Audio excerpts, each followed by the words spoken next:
Mother tongue education, well, it's very important in terms of respect for identities, cultures. People, in my view, should have a right to be educated through their mother tongue.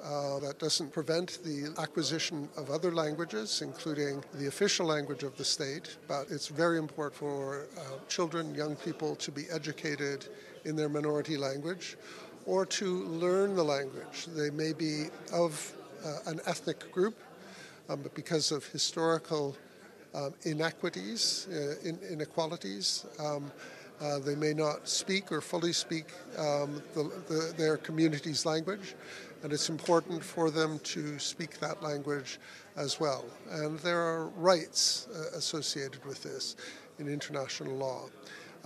It's also important for the development of abilities of young people. Mother tongue education has many benefits in terms of their cognitive development, and this is very important to remember as well. And that has implications for how successful in life they are. I know of the long struggle of the Kurdish people. I was here in 2002 and 2004, and I did a report on language rights of Kurdish people with a London human rights organization called the Kurdish Human Rights Project. So I've followed the situation for many, many years. Social peace and harmony can only come by respect of the identities and languages and cultures of other people. And I think the discussion today and the efforts to, first of all, ensure that there is recognition of the linguistic diversity in which the Kurdish people find themselves is very important.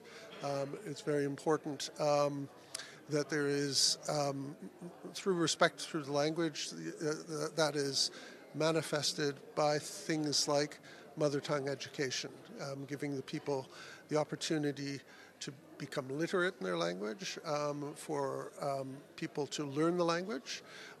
This is important in maintaining the language, but it's also an important mark of respect. There is a long and difficult history here. When I first came in 2002, there was no Kurdish recognition of Kurdish in the public space as well, not in education, not in the media, not in even public signage.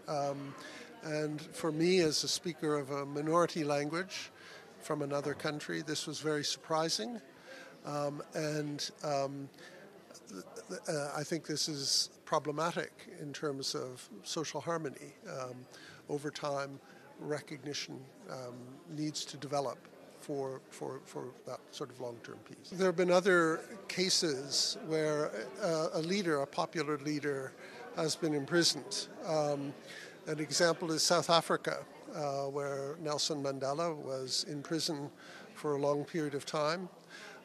But the government realized that because he was recognized as leader of the indigenous population in South Africa, that if there was going to be peace, there had to be negotiation with the leaders. In Northern Ireland, of course, many of the leaders of the nationalist organization were involved or were associated with violence. But for peace to have been reached in Northern Ireland required negotiation and discussion with leaders of Sinn Féin, a political organization that represented nationalists.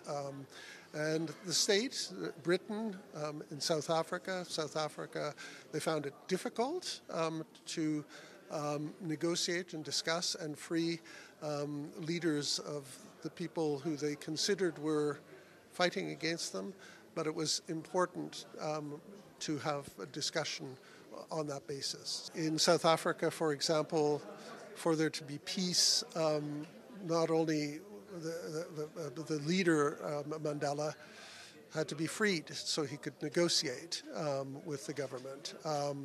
In Northern Ireland, as part of that peace process, many people who were in prison, who were on both sides of the dispute, were released from prison so that negotiations could proceed. And I think that at some point there has to be recognition that Öcalan is viewed by Kurdish people as the spokesman for the Kurdish people.